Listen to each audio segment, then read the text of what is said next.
Assalamualaikum warahmatullahi wabarakatuh. Selamat siang ya para pejuang cuan. Gimana kabar kalian di siang hari ini? Semoga kalian dalam keadaan sehat semua ya. Dan saya doakan sukses semua buat kalian. Amin. Mantap jiwa ya.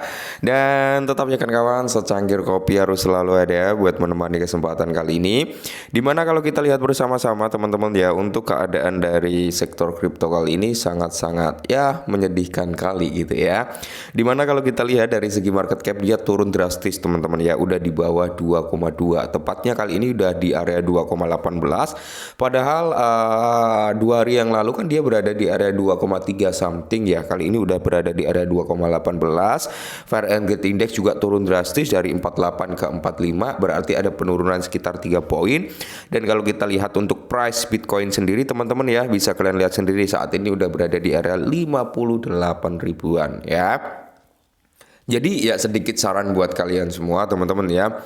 Untuk saat ini teman-teman, untuk saat ini banyak sekali yang berspekulasi, bang saya mau cut loss, bang saya mau ini, saya mau itu. Ya kalau kalian mau cut loss teman-teman ya untuk altcoin, ya kalian harus memiliki planning tersendiri ya. Apakah memang ini nanti akan kuat untuk turun lagi atau dia malah grow up. Jangan sampai nanti menyesal ketika dia malah grow up gitu ya. Akan tetapi teman-teman ya, untuk saat ini memang kita perlu mempersiapkan mental ya.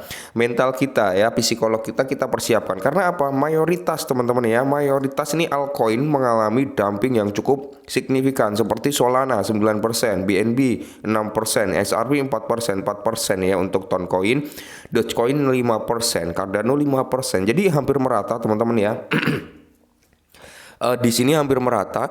Kalau kita lihat bersama-sama ya, mengalami penurunan semua gitu teman-teman ya, mengalami penurunan semua yang dalam tanda kutip ya, karena memang dipicu dengan pergerakan Bitcoin yang seperti ini. Nah, untuk saat ini ya, untuk saat ini memang kita perlu wait and see, kita perlu waspada. Atau kalian yang memang notabene menunggu harga turun ya, kalian bisa melakukan sistem yang namanya DCI, karena ini memang kesempatan sebelum kita masuk dalam sesi bull run teman-teman ya.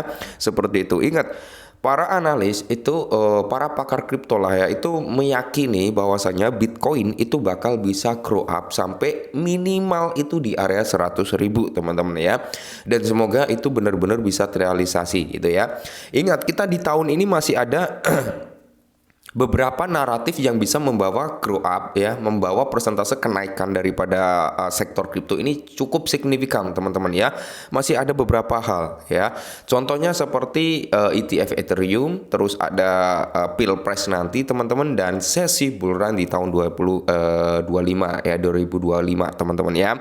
Yang dimana ini sangat-sangat ya menguntungkan lah bagi kita sebenarnya ya, seperti itu. Ingat ya, nanti ketika pemilu teman-teman, ketika pemilu yang berbasis di Amerika Serikat, biasanya ya token-token naratif politik itu biasanya akan grow up ya. Kalau saya udah ada beberapa ya, saya pegang dari token-token yang berpolitik tentang Donald Trump ya. Ada MAGA Trump ya, dan ada beberapa altcoin lainnya juga ya teman-teman ya.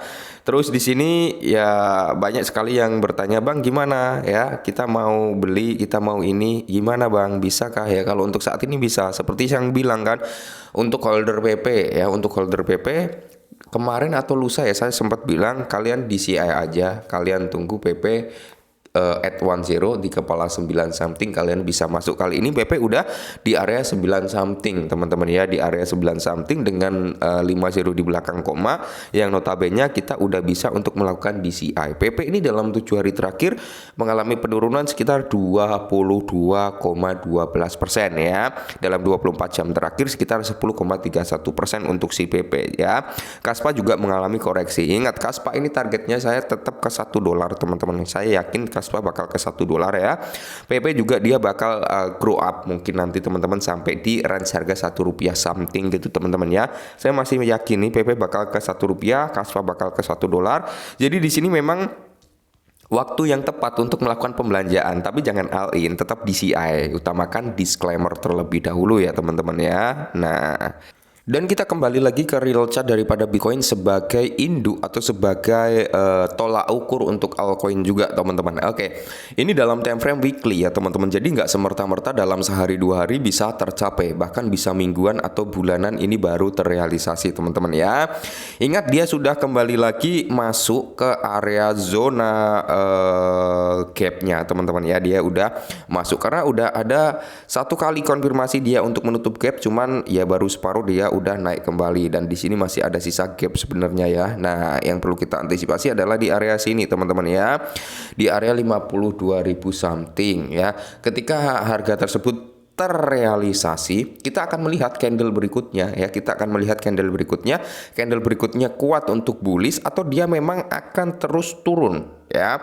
Ingat ketika udah menyentuh di area 52.000 ya teman-teman ya, Bitcoin ini berpotensi sangat-sangat besar ya, dalam tanda kutip 50 banding 50 teman-teman ya, karena di sini kekuatannya dia di area base ya, di area base yang mana rally base rally biasanya ya, biasanya kalau dia menyentuh di area base teman-teman ya, di sini akan ada pemantulan harga ya. Kalau area ini tidak kuat memantulkan, nice, kita akan melihat Bitcoin bakal menyentuh di range harga sini teman-teman ya, di area 43.700-an ya, atau 43.500-an pasti akan menyentuh di area situ. Makanya untuk saat ini kalau kalian ingin DCI, Bang udah diskon, ya udah diskon. Kalau kalian ingin melakukan DCI silakan DCI, tapi jangan sekali-sekali kalian melakukan all in ya teman-teman ya.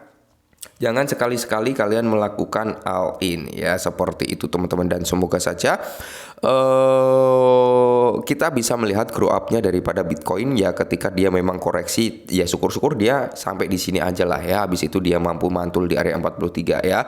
Tapi di sini memang di bawah sini teman-teman ada area gap juga ya. Ada area gap juga yang memang ya bisa dikatakan belum terrealisasi ya, belum terrealisasi. Cuman ya kita perlu waspada juga, ini area sini juga belum teman-teman, di area 16 ribuan. Apakah kita bisa melihat ke area 16 ribuan? Kayaknya sangat sulit teman-teman. Makanya di area sini mungkin kemungkinan besar akan ada pantulan harga gitu ya. Nah, jadi buat teman-teman semua yang saat ini notabene ingin memborong suatu altcoin, silakan melakukan yang namanya sistem DCI aja ya. Semoga dari sistem DCI, dari buah kesabaran kita gitu teman-teman ya, kita bisa melihat kinerja daripada Bitcoin dan kawan-kawannya segera grow up. Ingat teman-teman ya, ingat kita belum masuk dalam sesi bull run, kita belum masuk dalam big bull run ya. Ya notabene ya kayak gini teman-teman ya. Bull run itu akan terjadi setahun setelah halving ya. Berarti halving di bulan April teman-teman ya. Mungkin running start dari bulan Maret nanti kita udah bisa melihat Bitcoin grow up yang jauh lebih signifikan dan altcoin akan mengikutinya. Ingat ya, ketika Bitcoin mengalami all time high-nya teman-teman ya, di situ Bitcoin mengalami konsolidasi, maka kita akan melihat pumping daripada altcoin gitu ya. Oke, sistemnya seperti itu. Dan mungkin ini sedikit informasi, semoga membantu. Salam cuan.